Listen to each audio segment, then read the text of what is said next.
Okay, I am so behind in what I would like to be doing creatively in my life, while also being so overwhelmed with the amount of time in my days, and then being um, not satisfied with how I'm spending that time, and then being stressed, and then not doing creative things because I have to work, but then not feeling capable or like motivated to do creative things when I'm not working. And it really sucks. I feel like I kind of am hitting like a breaking point, which I wish felt better than it does, because a breaking point usually means it usually means something great is about to happen. And I don't feel like something great is about to happen.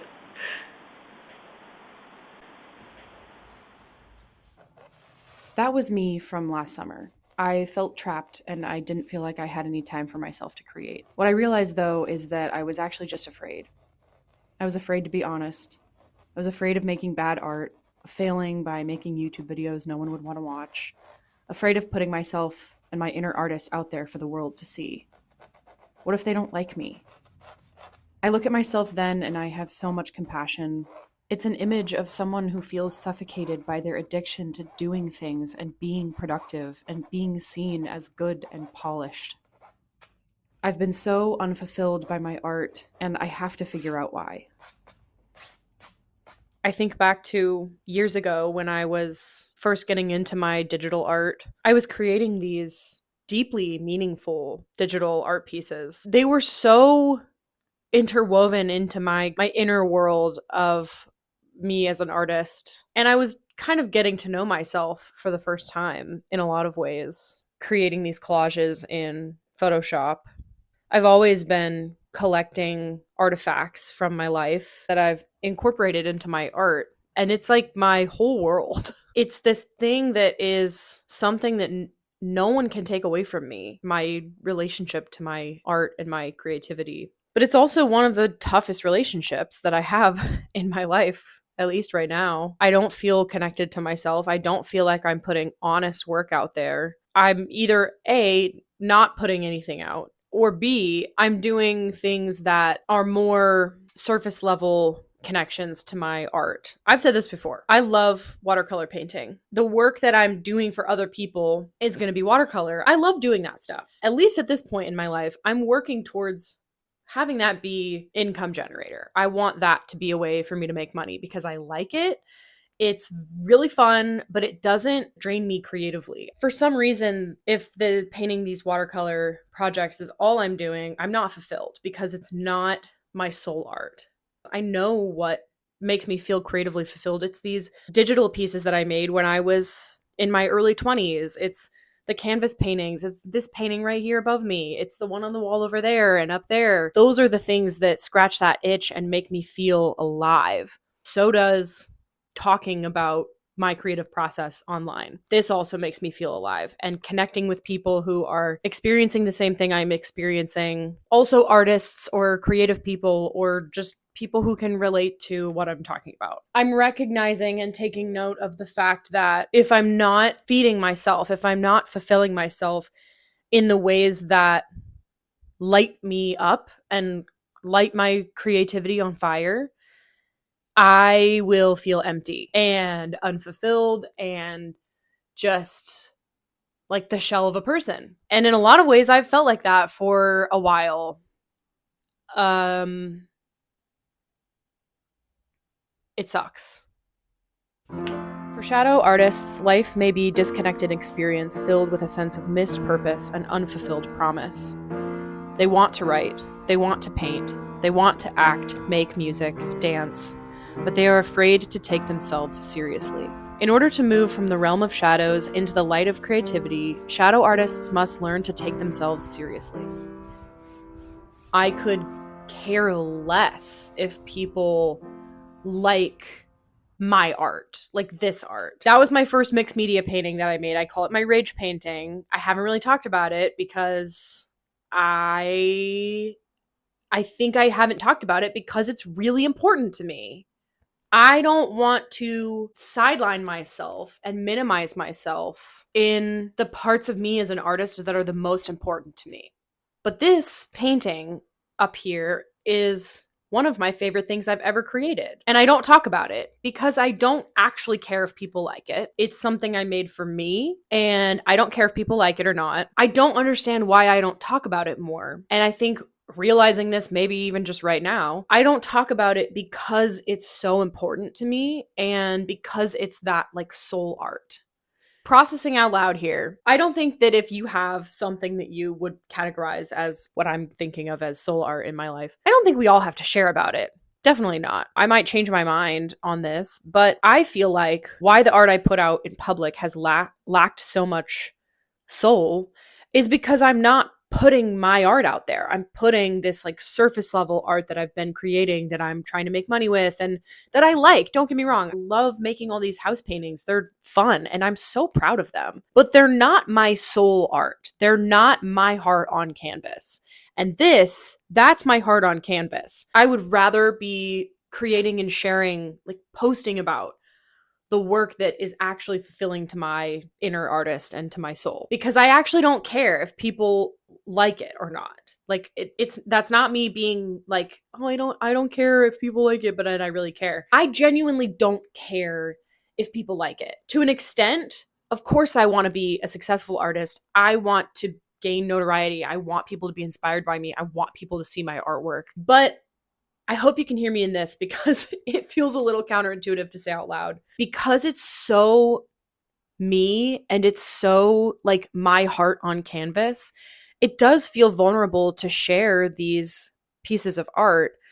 But there's a level that I don't care if people don't like it. I'm not trying to have my paintings be good art. I don't think there's a such thing as good art. I'm trying to have them be authentic to my experience as a human and as an artist. All that to say, I am getting serious about how I engage with my art. I've talked about resilience in my creativity and how difficult it is to keep going sometimes, or all the time. I'm tired of being afraid to share what's actually happening in my life. I'm tired of putting out work that is polished and subdued and desaturated. I want to make things that are real and special to me. I want to make things that I'm proud of and say, this is how I feel in an art form. I think that people value honesty and realness. As a consumer, when I'm scrolling, I see people that to me, it feels like they're being creatively performative. They're making things that they know other people are going to want to see. If you want to succeed, I guess you don't have to do this. I'm editing myself in real time, guys. You don't have to make a catchy title. You don't have to make a hook to a video, but it would behoove you to do that, right? And so there's part of me that is like, I want to curate to some extent. I'm thinking about these bug paintings that I'm gonna start working on, and I want them to be cohesive. There are elements tied through all three of them in the design of them that are cohesive. There's continuity in them, of course, but I'm thinking about wanting to make them cohesive, but I haven't even put paint down on the canvas yet.